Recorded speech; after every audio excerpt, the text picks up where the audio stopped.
দণ্ডবোধ।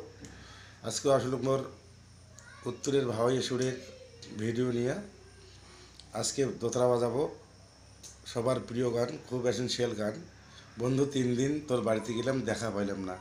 ঠিক আছে, যদি আপনাদের ভালো লাগে লাইক করবেন, শেয়ার করবেন, কমেন্টস করবেন। এবং আজকের আমার এই চ্যানেলে যারা নতুন দর্শক মণ্ডলী, ভাই বোন, দাদা দিদি, আপনারা আপনাদের আত্মীয় স্বজন, ভাই বন্ধুদের কাছে শেয়ার করবেন, এই আশা রাখি।